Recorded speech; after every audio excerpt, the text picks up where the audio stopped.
Stockdale, and welcome to the Access to Inspiration podcast, the show where you can gain inspiration from people who may be unlike you. We hope their stories and insights enable you to transcend day-to-day challenges and reflect on what you are capable of achieving. Today on Access to Inspiration, I'm talking to Paul Rose, described as a man at the forefront of exploration and one of the world's most experienced divers, field science and polar experts. Paul spent 10 years as base commander of Rothera Research Station in Antarctica. I'm intrigued to discover about his life of adventure. Paul, welcome to the podcast. Hey, it's great to be here. Thank you, Sue. Now, with all your varied background, you're now a TV presenter, you're an expedition leader, you've been a polar explorer and a professional diver. What is it that is your most favourite thing to do?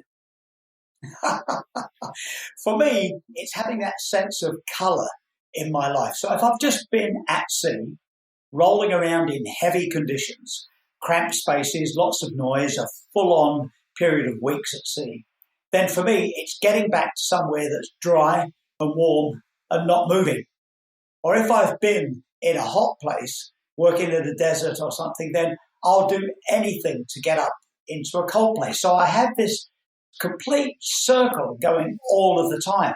For instance, working in Greenland, working in Antarctica, obviously it's cold. Obviously things are hard work. On a small expedition, just to make a cup of tea, you've got to go out and chip out some snow and ice and melt it in a pot and then boil it. And finally you get this glorious cup of tea and you can sit back in the tent and begin to live. And what a thing it is to come home from those expeditions, get on the train and have this guy walking down the middle of the train and say, "Would you like a cup of tea?" So for me, it's the variation of colour in life that it drives me. Now, I imagine that all of these experiences that you have had in your life all have an element of remoteness to them. You can't get much further extreme than Antarctica. What are you like when you're in a built-up city with no grass, skyscrapers, thousands of people around you? How do you feel being in that sort of environment? Well, normally I'm lost. I do well in flat, open spaces or underwater or featureless environments, but I get lost in cities. It's often Joel who gets me on the right direction. And another thing that happens to me in cities is I'm always wearing the wrong clothes. On an expedition, you're always wearing the right clothes for that moment. Something you've used for many years, you know exactly how it works.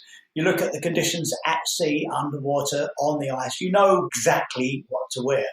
But then in a city, maybe I've got a meeting and I'm wearing my very best suit and my sharp shoes and looking fantastic as best I can.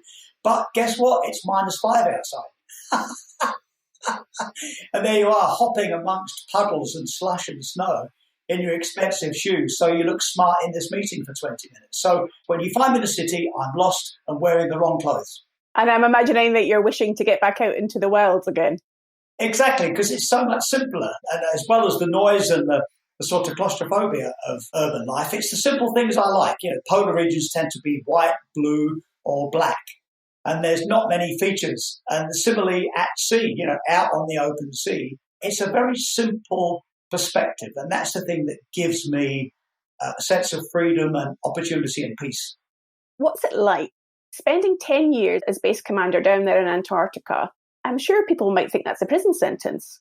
What were some of the highlights from that experience for you? Well, the highlights are working with amazing people. Scientists need a lot of support staff, and approximately it's about 3 support staff to 1 scientist. That seems to be the sort of universal number that really hasn't changed, because scientists need pilots, boat drivers, mechanics, plumbers, carpenters, dentists, doctors, cooks, and port people of all kinds.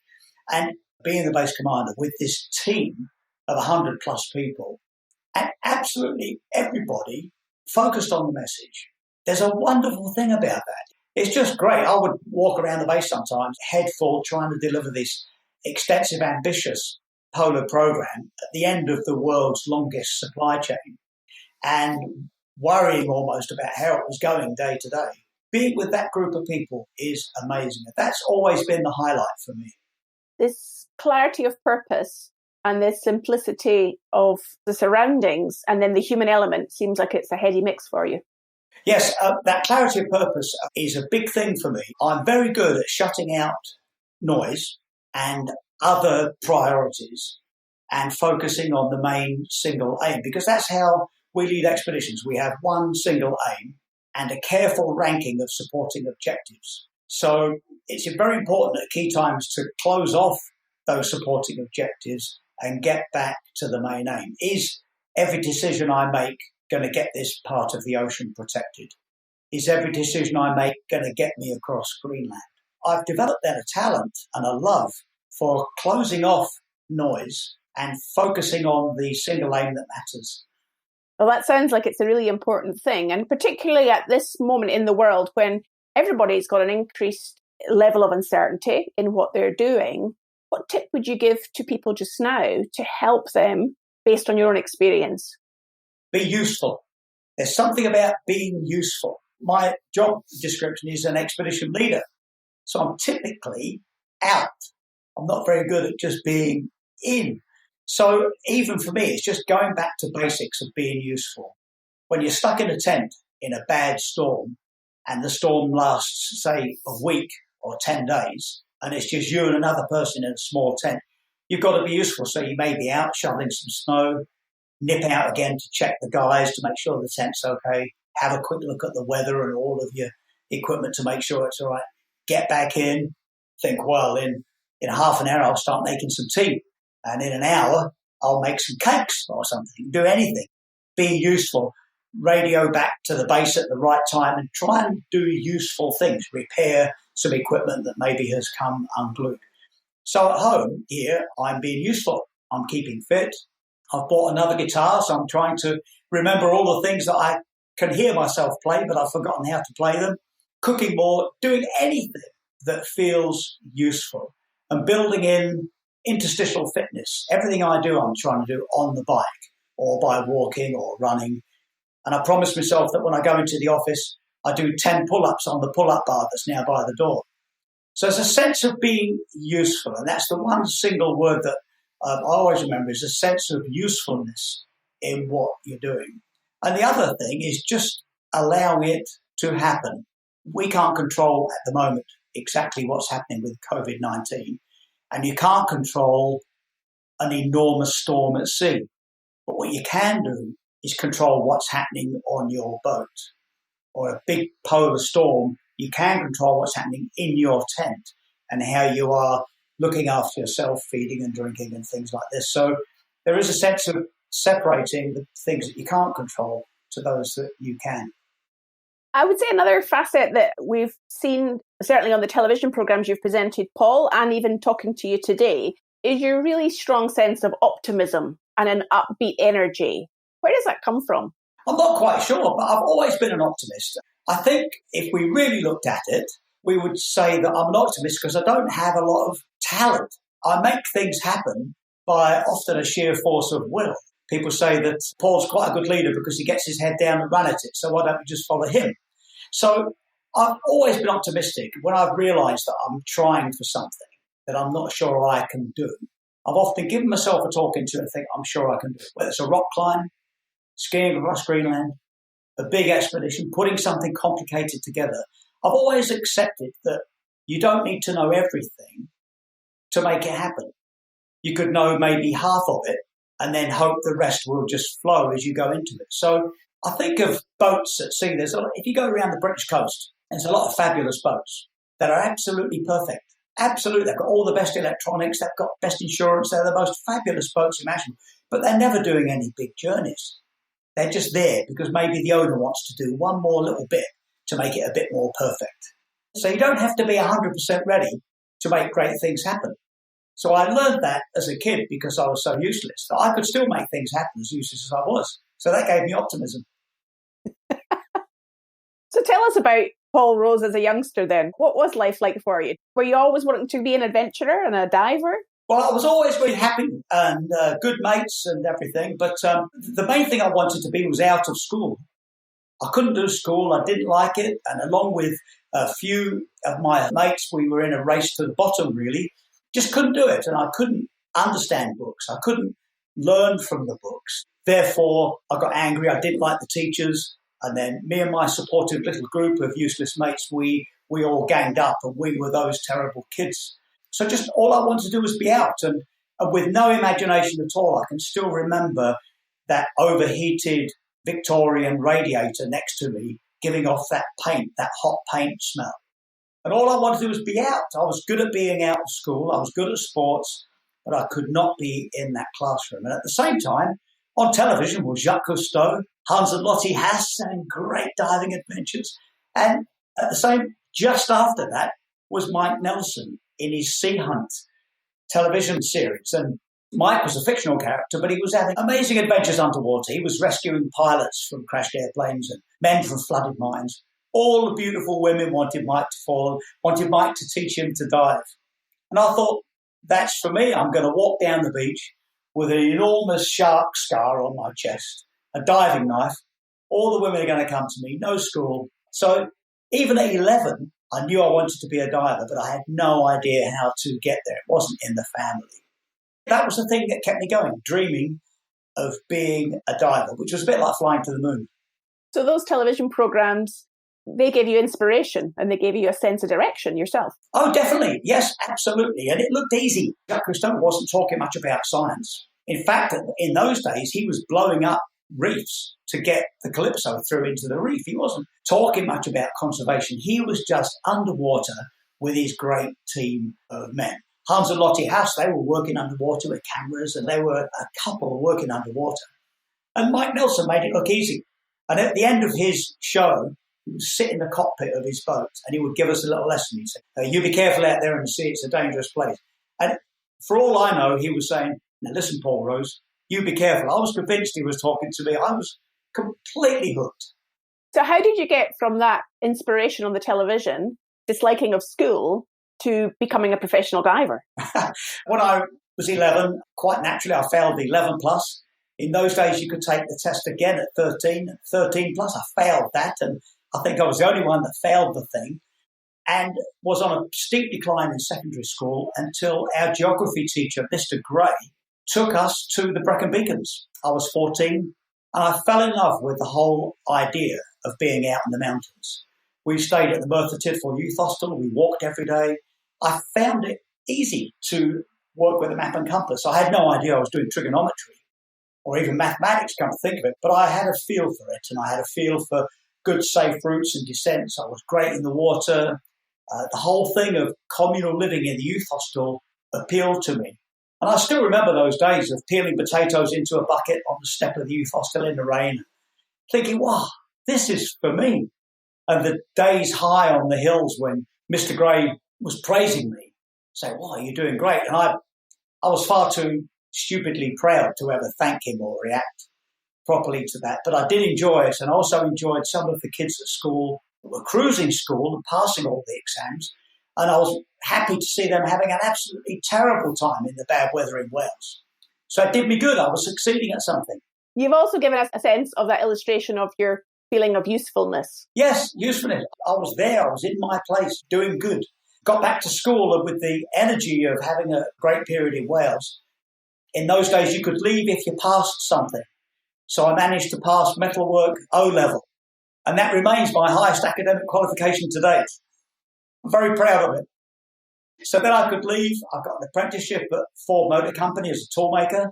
I loved every minute of it. I was earning money, learning from great people. And there, not only was there a group that were climbing and doing all these other great things, there was a diving club. And I learned to dive at the Ilford British Sub-Aqua Club. And I doubled up the classes at Walthamstow so I could do 2 classes at the same time and pass out quicker. Finally, in Easter 1969, I was down at Portland Bill for my first ever dive. And even now, after a lifetime of diving around the world in most remarkable places, when people ask me what's my favourite place to dive, I always say Chesil Cove at Portland. From what you're telling us, Paul, it seems like curiosity and observation are 2 critical skills that you have had to have for your career. I'm wondering, what are the other characteristics that you've been able to bring to your life as an expedition leader? I like to simplify things. And there's something about meeting scientists, a team of scientists or individual scientists, with a very complex, risky hypothesis, a science plan that is basically sometimes it's a set of equations or some ideas or a big pile of old science papers, and turning that into icebreakers and helicopters and divers and climbers and boats and making it work in the field. I love that. I really like to get that and make it work. The same part of my brain that enables me to deliver science projects is the same as presenting television, because I'll meet all kinds of fabulous people leading brilliant lives that I aspire to. But we've only got maybe 1 minute 30 for that little section on the television. So I'm thinking to myself as I'm walking along with them, holy smokes, how do we take this brilliant piece of work and reduce it into 1 minute 30 while we're walking through a wood or something? So it turns out I've got quite a good talent for that. So I like that. My strive for a simple, well-focused life seems to come from that I can take a complex thing and I enjoy the challenge of turning it into something that's simple to understand or deliverable practically with fieldwork. Thinking about today's world, the environment's quite a different place, I'm sure, than what it was in 1969. What differences do you see today, and what do we as society need to do you think, to preserve it?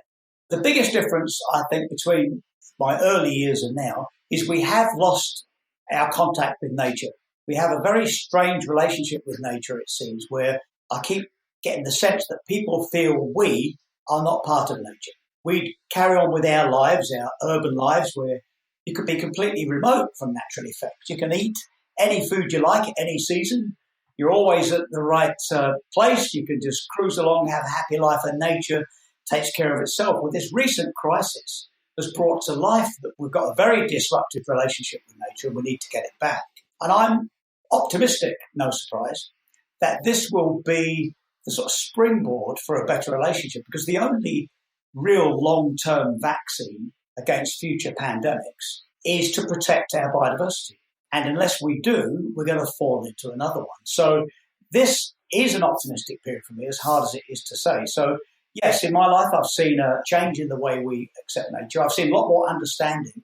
Who's ever seen such a level of awareness? I mean, I can go into any school and the children know about climate change, plastic pollution, overfishing. Young ones really get it. There's such a high level of awareness. But now we're in a new phase, and that phase is all about taking action. And I think that smart leaders, smart influencers, and smart businesses are going to use this moment in history to regenerate our relationship with nature and protect us for the future. So it's about how we integrate the two things together rather than having them disparate. We need nature, it doesn't need us. Well, that's true. So in the situation when you're out in the middle of nowhere, in one of those remote parts of the world, I'm imagining a lot of the time you are alone, even although you're part of a team. What goes through your head? I just keep myself together by being focused on the single aim. Sometimes if I'm with a small team, guiding a team across Greenland or guiding in the mountains, or at the moment, we're moving all of the expedition plans, jogging it back 1 year or maybe even 2 years. So it's a sense of keeping on the mission, keeping on that single aim. That's how I keep myself together. And I also keep myself together by being physically active. I'm really good at what I call sort of secret exercise. If we're at sea and we're moving around, there's lots going on the expedition boat, 3 or 4 dives a day. It's all action. Then when I'm up and moving around the ship at various places, I'll have a key spot where I do my sit-ups. I'll have another spot where I do my pull-ups, another spot where I do push-ups, another spot where I pick up some weights. And as I move around the ship, I do that sort of secret exercise. And there's lots of people that have worked with me that know that it's a good idea to have some secret exercise. And that's what I'm doing here at the moment, stuck at home. So I keep myself together by having a simple challenge like a piece of music or reading something inspirational, or that little bit of exercise goes a long way.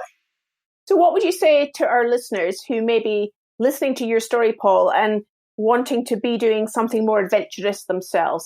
How would you encourage them to get started? Well, normally I use the great H.W. Tillman line, and that is, put your boots on and go. People used to write to Tillman and ask him, you've just come back from Patagonia, fantastic, or you've just done a great journey. Can we join the boat? Can we do this? How do we do these things? And in the end, he made up these little postcards and it just printed on it, said, put your boots on and go. And I sometimes paraphrase that and say the best thing to do is get going. Don't be the person with the beautiful boat tied to the dock that isn't quite perfect. Don't be that person that has all the world's best equipment from the outdoor shops, and yet it never really goes very far.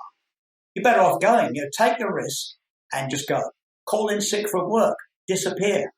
Go and do it. But here we are, stuck. We can't put our boots on and go. So I would say use this time to discover a purpose. And whatever purpose that might be, then follow it to your heart and accept the risks. It might be financial risks. It could be reputational risk. But there's something in you that drives you to do this. And when you found that focus, don't take your eyes off it and make it happen. Wow, I'm sure that's motivated our listeners to get going, Paul. It's been fantastic to speak to you today. How can people find out more about you and your adventures and projects on the internet? Great, thank you. Yes, I've got an active website, which is paulrose.org. And I'm very busy on social media, like most of us, on Twitter, Facebook, and Instagram. So, yes, it'd be great to see you there. Well, wasn't it fantastic to listen to Paul Rose and to hear his positivity and optimism about life? That's all for this series of Access to Inspiration. Please do get in touch with us and leave your feedback. You can go to our website, accesstoinspiration.org, and leave us a message there. We will be back soon to bring you more access to inspiration in a few weeks' time. Look forward to speaking to you then.